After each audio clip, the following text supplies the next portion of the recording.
ഇയാള് guys mask ഒക്കെ ഇട്ട് എങ്ങോട്ടേക്കാണ് വല്ല അസുഖമാണെന്ന് വിചാരിക്കുന്നുണ്ട്. പക്ഷേ അല്ല, എനിക്ക് മുഖത്ത് അലങ്കോല പണി ചെയ്യാൻ മടിയായി. അപ്പോൾ ഞാൻ എന്ത് ചെയ്തു, വീട്ടിൽ കിടന്നൊരു മാസ്ക് എടുത്ത് അങ്ങോട്ട് ഇട്ട്. അപ്പോൾ പിന്നെ മുഖം കാണില്ലല്ലോ. എങ്ങനെയുണ്ട് എൻ്റെ ഐഡിയ? അപ്പോൾ നമ്മൾ പോവുകയാണ് എങ്ങോട്ടേക്ക്, വിസ്റ്റം ടീത്ത് പറിക്കാൻ വേണ്ടിയിട്ട്. ഇത്ര ഭയാനകമായൊരു കാര്യം വേറെ ഉണ്ടാവില്ല.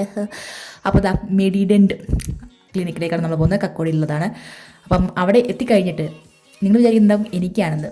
അല്ല, ദേ ഇരിക്കുന്നത് കണ്ടോ, എൻ്റെ അനിയത്തീൻ്റെ പല്ല് പറിക്കാനാണ് നമ്മളിപ്പോൾ വന്നിരിക്കുന്നത്. ആ മുഖത്ത് കണ്ടാൽ തന്നെ അറിയാം ടെൻഷൻ. ഞാനാണെങ്കിൽ ഇങ്ങനെ വെറുതെ വീഡിയോ എടുത്ത് ആളെ വെറുപ്പിച്ചുകൊണ്ടിരിക്കുകയായിരുന്നു. ഇടയ്ക്കിടയ്ക്ക് ചോദിക്കുന്നുണ്ടാവും, പേടിയുണ്ടോ മിച്ചു?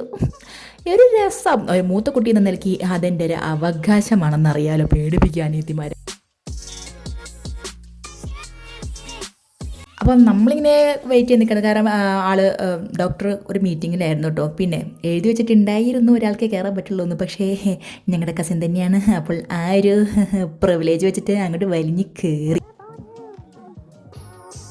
അപ്പം എന്തൊക്കെയാണ് ചെയ്യുന്നതെന്നുള്ളത് നമുക്കവിടെ സ്ക്രീനിൽ കാണിക്കട്ടെ. പക്ഷേ ഞാനത് ബ്ലറാക്കാൻ കാരണം എന്നെപ്പോലത്തുള്ള ആൾക്കാരാണെങ്കിൽ ചെറുതായിട്ടൊന്ന് ബോധം കിട്ടും. കാരണം എനിക്കിതൊന്നും കണ്ടു നിൽക്കാനുള്ള ശേഷിയില്ല. അതുകൊണ്ട് ഞാൻ എന്ത് ചെയ്തു, പെട്ടെന്ന് തന്നെ അങ്ങോട്ട് പുറത്തേക്ക് ഇറങ്ങിട്ടോ.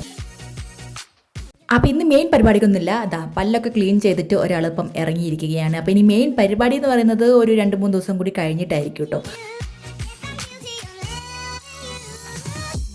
അത് കഴിഞ്ഞിട്ട് മുഖം ഇങ്ങനെ നോക്കുന്നുണ്ട്. ഈ കാരണം കുറച്ചും കൂടി കഴിഞ്ഞ് കഴിഞ്ഞാലേ വിസ്റ്റം ടീത്ത് എടുത്തു കഴിഞ്ഞാൽ നല്ലോണം കൂടെ വീങ്ങുമല്ലോ. പിന്നെ എക്സ്റേ എടുക്കാൻ വേണ്ടിയിട്ട് അവിടെ നിന്ന് ഇറങ്ങിയിട്ട് ഞങ്ങൾ പോവുകയാണ് കേട്ടോ.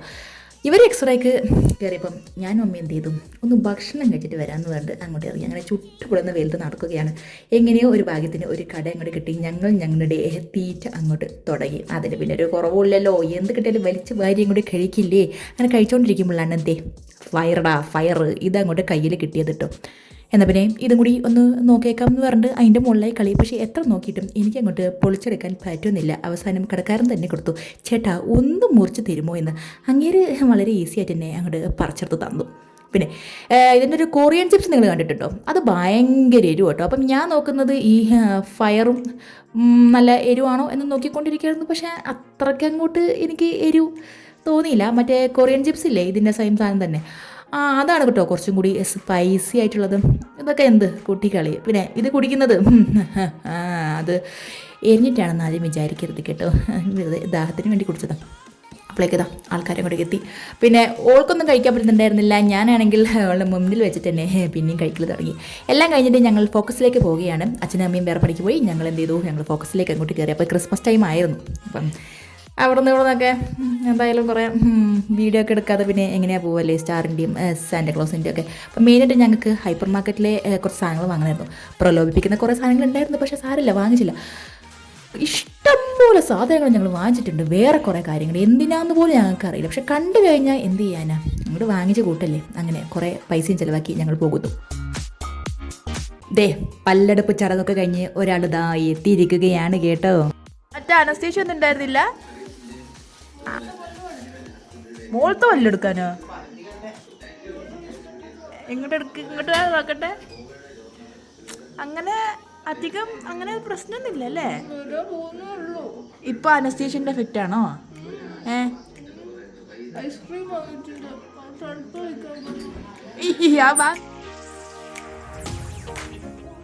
ല്ലേ സാധനങ്ങള് വായ തുറന്ന എന്തെങ്കിലും കാണാൻ പറ്റുമോ? വായ തുറക്കാൻ പറ്റുന്നുണ്ടോ?